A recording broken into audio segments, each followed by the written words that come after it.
back with me, Jocelyn, aka Grandbaby Cakes, and today, I like how I said today.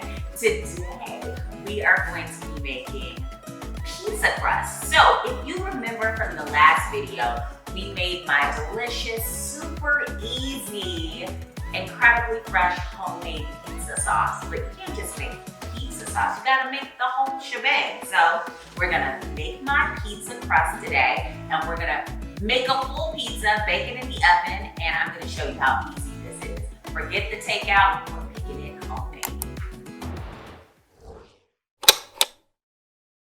So, to get started, we've got my dry ingredients here. I've got some all-purpose flour. I'm going to add in some sugar, just a little bit there. Add in some salt. Got some nice kosher salt here.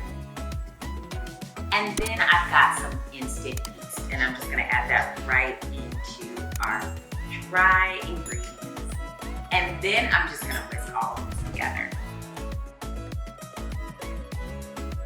So now I'm going to add in some lukewarm water. So you want to make sure that you do not have overly hot water that will kill the yeast and you won't get a nice rise here. You want something that's almost room temperature, like you should be able to touch it and it's not too warm to the touch. You don't want to overactivate this yeast. Into the water it goes. All right, now we're just gonna mix all of this together.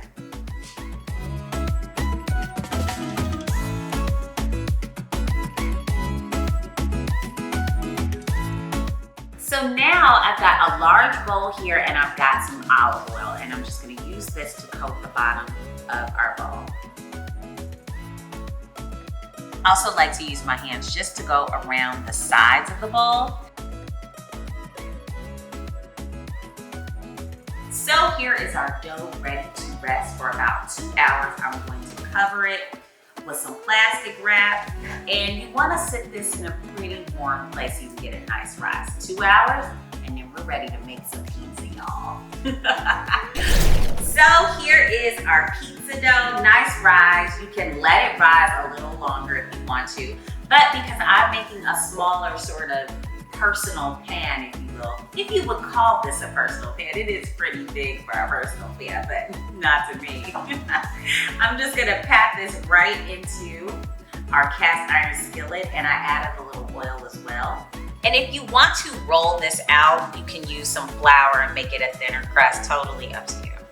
But this is where my Chicago roots come from, you know, that good old deep dish. But I'm just gonna let this kind of go up the sides just a little bit to create a bridge for our ingredients. Mamma mia, mamma mia. Now in goes the sauce. I'm just gonna scoop this out here. This is the pizza sauce I made earlier. Best pizza I've ever had, and Chicago is gonna hate me, but I would say the best pizza I've ever had was in Naples, Italy. Yes, where it's considered the birthplace of pizza. We went to this little place, my husband and I.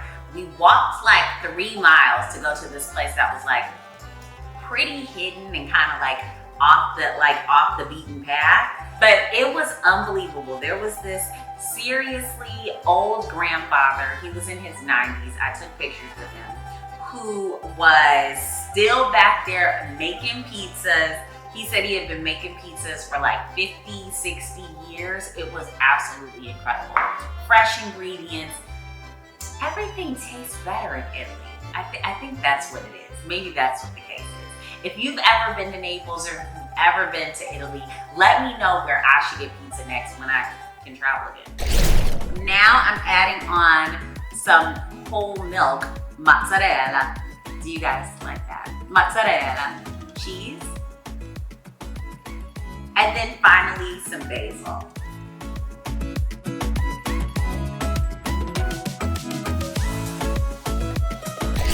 So now I'm going to put my pizza creation in the oven. I have it preheated to about 500 degrees. I want this to cook quickly, get a nice rise on the crust, get the cheese nice and bubbly. Get those tomatoes super juicy and just melting down with that sauce. And that's how you gotta do it. You gotta have a high temperature for a low amount of time, and you're gonna get a perfectly crisp crust.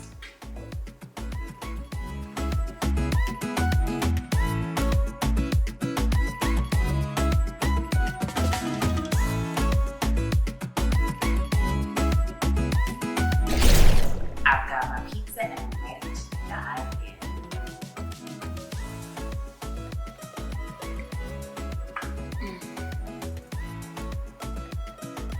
Crust is bananas, right?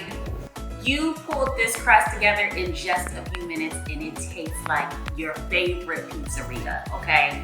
Absolutely delicious, tender, but perfectly crisp on the outside of the crust. It holds all the ingredients so perfectly. It is absolutely sensational. I gotta eat the rest of this. I'll talk to y'all later. Make sure you head to grandbaby-cakes.com to grab this recipe and so many more. And don't forget to subscribe so you can check out my weekly recipe videos.